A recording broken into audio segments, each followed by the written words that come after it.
Hey yo, what's up guys? It's me, Griffin Tales. Today we are reacting to some odd ones out. As you can see, I've watched a lot of these videos, but I watch these when I go to sleep, so I can't really remember a lot of the stuff. So we're gonna start with the most popular. We're not gonna do Subway 2. I know this. I know the Subway Chronicles are fun. We're saving that for a different video. We'll do. Let's do spiders. Okay, we're doing two in this video. So we'll start with the spiders and the bees seems like a good place to start. Then I guess we'll do then we'll do 10 things that keep me awake at night. All ads will be Mommy, cut. why do humans hate us? I don't know, Matthew. Our species is completely harmless to them, and we keep the mosquito population down, who are responsible for killing more humans every year than other humans do. So humans have no rational reason to fear us, but they still do? I'm afraid humans aren't that smart, Matthew. Sleep tight. Don't let the bed humans bite. Love you, Mommy. I love you. Okay, that's a weird thought. Just the thought of that. What is this? That's a weird thought. Mom? I think the hate that spiders get is a tad bit undeserved. Yeah. Okay, fair. fine, if you're in the shower and you see a spider crawling up your leg like a freaking pervert, then that's an appropriate time to freak Yeah, out. pretty much. But other than that, spiders are most likely not going to hurt you. Their webs are too weak to trap you, they don't know how to open doors, and there's only like a 50% chance that they're venomous. Okay, but for real, unless you live in Australia, the chances of you dying by a spider bite is pretty low. There are venomous spiders. Okay, yeah, that is true. There are venomous spiders in the States and everywhere, but you're more likely to die from spider bite in Australia because everything's venomous there. But okay, I'm gonna try not to ramble on. We're not even a minute in. I'm gonna try not to ramble on too much. Yes, and if you're having a negative reaction to a spider bite, then you should get treatment, but a large percentage of spiders are harmless. Even the black widow, known as the most venomous spider in North America, won't kill you if you're a healthy adult. Their bite will be painful for a couple of days, sure, but like, you'll walk it off. That was a joke. If you get bitten by a black widow spider, then don't walk it off. Go see a doctor. And hey, if you're lucky enough, you'll get superpowers. So The Spider-Man. I'm sorry. I was not expecting that. Okay, James, continue. Oh, wait. The two most dangerous spiders in North America are the brown recluse and the black widow. What are you trying to say about dangerous colors, America? Oh, wait, the great white shark's even more dangerous. Never mind. Technically, sharks are like the second least dangerous animal out there besides puppies, because, like, they don't want to eat humans. I mean, like, if you had to fight a spider and a shark, I picked the shark. this shark would win. Also, spiders kill pests. According to this comic I made in 2014 and this National Geographic article, a single spider can eat about 2,000 insects a year. What? So if you're not a fan of flies, did moths, not or know that. mosquitoes, which incidentally kill 600,000 people a year, then you're on Team Spider, because they're also not fans of them. Well, they are fans of them, but they are fans because they eat them. I'm not saying you have to be roommates with arachnids. I'm just saying that if you see a spider, don't put it through torture continuously smashing it with a blunt object. Fair. It's still moving, it's still moving! Kill me. Instead, get a cup and carefully place it over a spider. They're really dumb, so doing this will be super easy. Then scoop up your new best friend with a piece of paper and yeet it back into the wild with the rest of God's glorious creatures. Yeah, actually, they're That got dark real fast. James, please stop. There's a high chance that they won't make it being thrown into a completely different environment, but they should have thought of that before they decided to live in my house. Even though a spider has 8 eyes, they have terrible eyesight. do, yeah. So that spider that landed on your face did not do it intentionally. Some spiders that live in caves are completely blind. They don't even have 1 eyes. But even if they did have eyes, their whole world would still be pitch black. What Yeah. a sad life to be a part of. Just every time you're outside seeing the sun, just think that somewhere there's a colony of spiders just in pure Yeah. blackness, just never seeing the sun, never seeing their children smile or graduate college. They're just sitting in a cave for all their life. Oof, that's So is that got nature's. sad. That is the way the cookie crumbles. Also, That we're got forgetting the most sad. amazing thing about spiders, which is that they're incredibly talented in web design. What? Oh, I get it. Internet joke. Proportionately, the silk that makes up a spider web is stronger than the fibers that make up a bulletproof vest. So next time you go to a gunfight, put on a spider web instead. The amazing thing about spider webs is that not only can they save Wilbur from being slaughtered, but it's just stupid incredible that something so small can make such an intricate shape from nothing but the That's true, yeah. material inside their own bodies. The golden silk orb weaver spider has too many middle names and has enough silk inside of them to make 3 full spider webs. And it's this guy's job to pin that spider down and pull out all of its silk like some kind of spider predator. It's okay though, the documentary said he was just harmlessly immobilizing the spiders. I can't believe this is someone's job. I don't think telling people I'm a YouTuber is that bad anymore. Yeah, it's not. So, what do you do for a living? I harmlessly immobilize spiders with thumbtacks and pull silk out of their abdomen to add to my ever-increasing collection. What about you? Oh, I, make YouTube videos. I see people with arachnophobia being irrationally afraid of these harmless little guys, and I just don't see the sense of fearing something that ultimately does good things for the ecosystem. But you know what we should be afraid of? Bees! Bees are terrifying! Yeah, they are. Look, they're sucking the blood out of this guy to make honey!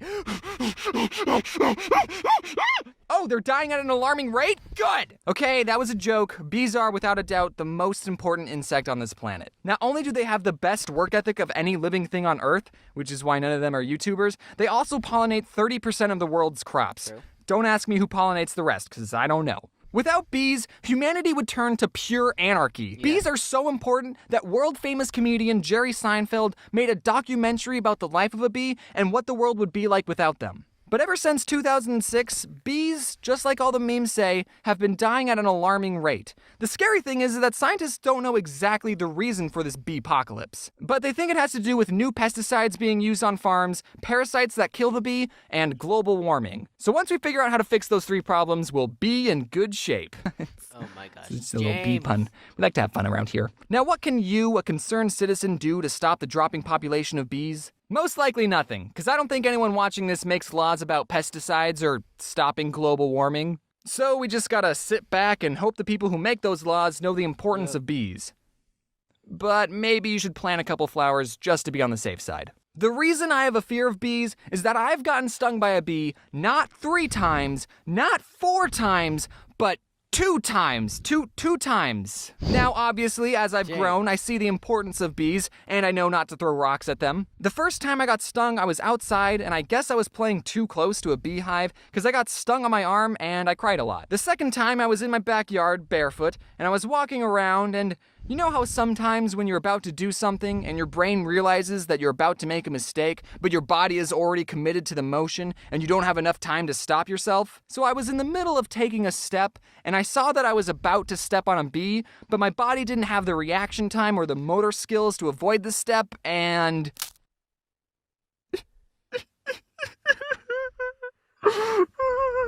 I'm sure the bee was just acting in self-defense, but man, that scarred me. Some people may have an allergic reaction to bee stings, and they should go to a hospital if they get stung, but in my case, it just hurt a lot, and my mom put baking soda over where I got stung, and I cried. When people found out I was afraid of bees, they would always tell me that bees are docile creatures and they only sting you if they feel threatened. They would say the same thing about spiders too, by the way. So whenever I would see a bee, I would silently freak out and stay as still as a rock, cause unlike spiders, with bees, you're not allowed to fight back. You'll both lose if that happens. I gotta show this bee how unthreatening I am. They should be able to just take a look at me and know that. But then when a bee lands on your arm, holy frick.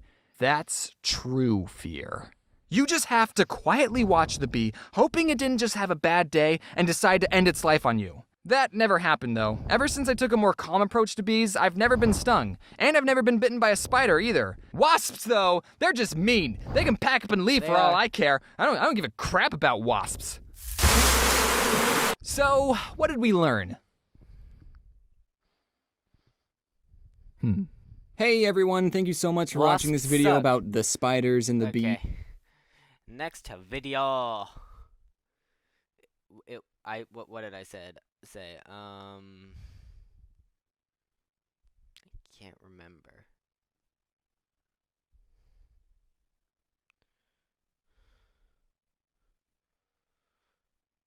Ooh, school stories. 48 million views. Wait, no, it was. No, which one was it? Top 10 things like. Hey, if you're watching this and it's late at night and you have school tomorrow, I'm sorry. Top 10 things that keep me awake at night. Number 10, eating all those sugary snacks before my bedtime. My blood sugar James. No duh. goes through the roof. Sorry, I just can't help myself. I love a good cookie dipped in hot chocolate. Number 9, death and Why did that go from existentialism. 0 to 100 real fast? Just the thought that one day me and everyone I love will die, and in just 500 years, no one is going to remember me. So what's the point of doing anything? In the grand scheme of the universe, do I even matter? Unless the internet's still around by then.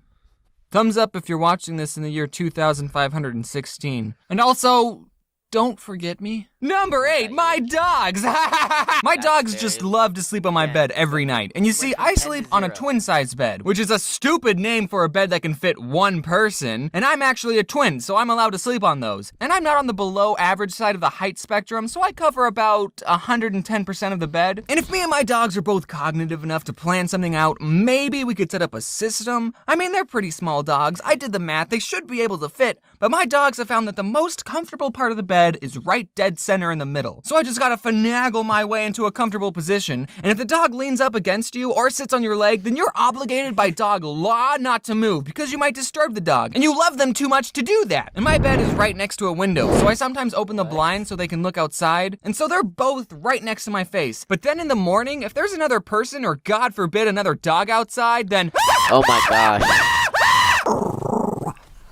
jeez, that was a long one. I just like talking about dogs. Number Fair. 7, there are as many creatures on your body as there are people on Earth. And you don't want to even know how many are living on your bed That right is now. true, Now, yeah. is this true? I don't know. I just saw it on one of those fun fact websites. Not too fun of a fact, I think. But not knowing whether or not it's true is even scarier. That means there are probably microorganisms dying on you every second. At least 12 of them have died on you since you started watching this video. But chances are that some of them are probably doing it on your kneecaps, on your eyelashes. Microorganism, more like micro-orgasm. And there's 2 ways you can look at it. One being that there's so many tiny creatures living on me, and no matter how hard I scrub, I'll never be clean. Or you're never alone. Every night when you hop into that empty bed of yours, you're sleeping with billions of microorganisms. You slut. Number 6, they never I'm scared. Okay, yeah. If James just scarred you, yes, there are bad microorganisms everywhere that are on you, that are in your bed, that are everywhere. But there's also good ones, like the ones in your body that are in you, that want you to live. Then there's the ones that are good, that are outside, that are on your body, on your bed, everywhere. But yeah. caught the Zodiac Killer. I know he was around in the 70s, but if he was in his 20s in the 70s, that means he's only in his late 60s, early Irrational 70s right fear. now. He can still be out there. Probably Who dead. knows what he could be doing? Maybe even failing at running for president. Ugh. And also, according to some conspiracy theories, they never caught John Wilkes Booth. Maybe John Booth Wilkes wants Booth to get is revenge. dead. Maybe he's had enough and now he wants to run for president. Number Booth 5, is dead. fractals. What are those, you ask? Imagine you're a remember this. farmer and you have infinity fence posts to build a closed pen for your animals, and you have to use all the fence posts. And you think, well, first off, that's physically impossible. If I have infinity fence posts, then I can't use all of them because I'll always have more. Hey, while you're complaining and theorizing over there, I just built your stupid pen and it looks like this. This is a fractal, children. It's a closed shape with an infinite perimeter. What? terrified. What? Infinite perimeter? But I can see it. I can measure it. Oh no, shut up. You're not looking close enough. Let's zoom in. Basically, you can zoom up on this pattern forever. That's just what a fractal is. So since no matter how much you zoom up on this shape, it will always repeat itself. The perimeter of this shape, or the fence you use to make it, is infinite. It's a closed shape with an infinite perimeter. Is the area of this shape infinite too? I guess. I don't know. Ask Vsauce. Doesn't that blow your mind? Number 4, barcode scanners scan the white spaces in the barcode, not the black spaces. Number 3, looking Okay, on my Whoa, that was so fast. What? infinite too? I don't know. Ask Vsauce. Doesn't that blow your mind? Number 4, barcode scanners scan the white spaces in the barcode, not the black Okay, that keeps me up for like a minute. Not for that long. What? James, are you okay? faces. Number 3, looking on my phone for hours before I go to Yeah, no bed. doubt, How blue many light. times do you tell your friends over Skype, all right, I'm going to bed now, and then you go to your bed and you pull out your phone and mess around with it for an hour? And I've heard some studies saying, oh, looking at computer screens all day makes it harder for you to sleep, which is probably true. Why do I go on my phone every night? And the sad thing is I usually stop looking at my phone because my battery is going to die. I have a problem. Number We all 2, do, the James. universe is huge. Yeah, it is. Whoa, do you realize how big space is? Man, we are just a speck in the grand scheme of things. This is kind of getting back to my point that nothing really matters. Did you James. know that scientists have found a black hole that's 12 billion times larger than the sun? That black hole is about 1,800 light years long. You know, you probably could have lived your whole lives without knowing that. Yeah. I'm sorry. Before we get to number 1, here are some honorable mentions. Honorable mentions, you have a better chance of dying if you're left-handed. I'm left-handed. The blobfish is in danger. Yellowstone is set to erupt any minute. I have to vote Donald Trump or Hillary. What is phase? What do they do? Can I join them?